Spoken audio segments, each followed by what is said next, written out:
Smile Power, the Oregon Treaty, and James Polk are all on this day.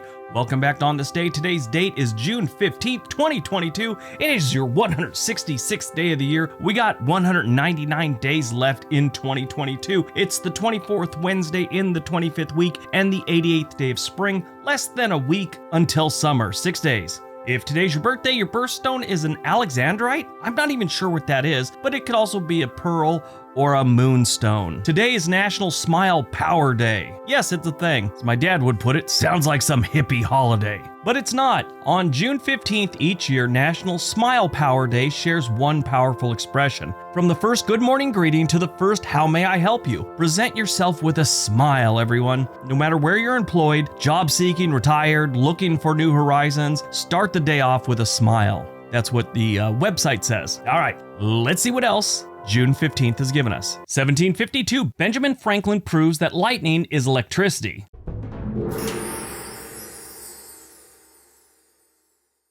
This story isn't completely true according to historians and scientists. It is, however, a fun and easily digestible story for third graders. Benjamin Franklin spent some time in Europe. At the time of one of his visits, the latest craze for party goers and hobbyists was shocking each other with static electricity. People for centuries knew that you could get a charge by rubbing things on amber, the stone or gem, whatever it is. And that's how we actually came up with the word electric. The Latin word for amber is electrum. So, as humans do, they started experimenting with new and fun ways to make each other yelp, pee, and mess up their hair through static charge. Benjamin Franklin, who was a writer and printer by trade, also enjoyed science. He jumped on the bandwagon and started experimenting and even wrote a book called Experiments and Observations on Electricity. This book was an instant hit, and he sort of became an authority on the subject. Around the time, people started to notice that the charge was similar to lightning that came from the sky and set things on fire like trees, wheat fields, and wooden buildings. When it would hit a building, the town would usually go up in flames, and it always seemed to start by hitting the church. The Quakers, Puritans, and anyone else with a Bible dressed all in black at the time thought it was a sign from God that ye sin too much.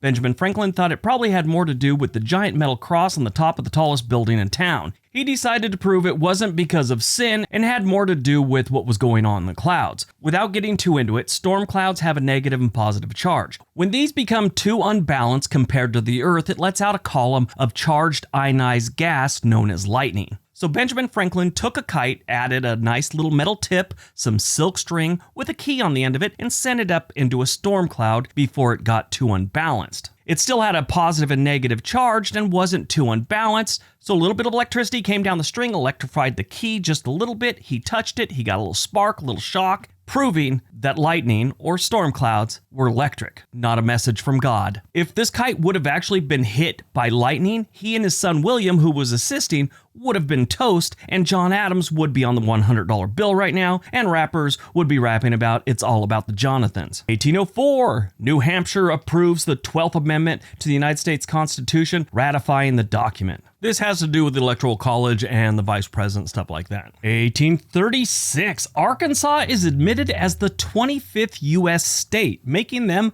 the middle state. Arkansas is a very interesting state. I've talked about it many times on my other channel that most of the state is wrecked with poverty and a bunch of other issues, except the northwest corner these days. Northwest corner is doing fabulous. I mean, it is a beautiful state. It's known as the natural state, and it is absolutely beautiful. It's just got some serious poverty issues throughout most of the state, and they never seem to get it together. There's a few states like that. I mean, Mississippi's just been the worst since forever, and it never seems to change. 1846, the Oregon Treaty extends the border between the United States and British North America. 1859, ambiguity in the Oregon Treaty leads to the Northwest boundary dispute between American and British Canadian settlers. 1940, World War II, Operation Ariel begins. Allied troops start to evacuate France following Germany's takeover of Paris and most of the nation. 1992, the United States Supreme Court rules in the United States versus Alvarez-Machain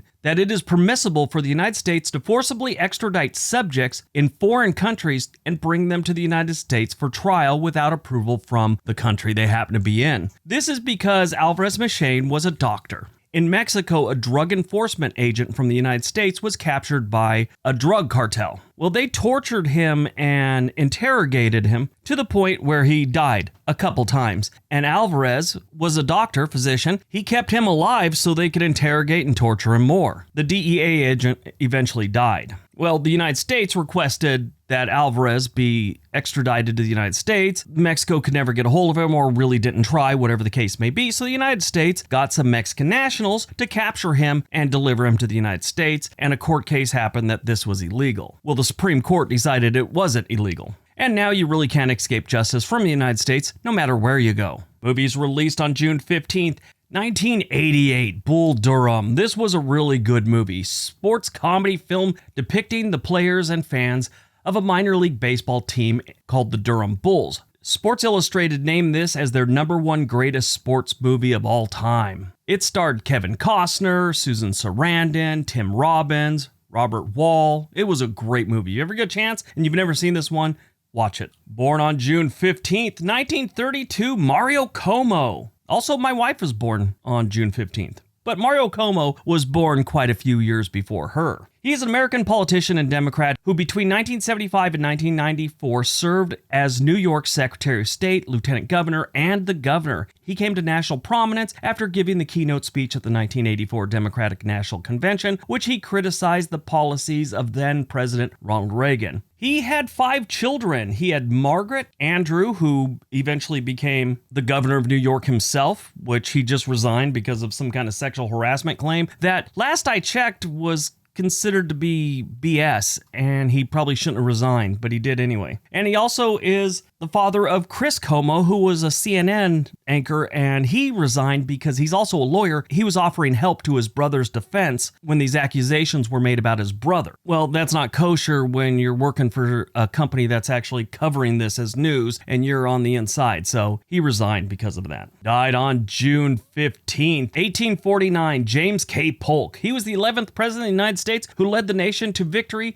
in the Mexican-American War, which gave the U.S. the Southwest United States pretty much. Many people say that Polk's years in office just wore him down. People said that when he went into office, he was very youthful and full of vigor. By the time he got out, he was weak and exhausted. At the end of his term, he decided to go on a post-presidency tour, and he made his way down the Atlantic and into the South. Somewhere along the trip, he had gotten cholera, and his doctors assured him it wasn't, that he just had a cold, and the tour went on. The whole time he was looking weak and exhausted. He made his way to Columbia, where his mother's home was, visited her, and everyone said he was doing great and regained some of his strength, but soon after, he was ill again, and it was cholera, and he died on Friday, June 15th, 1849.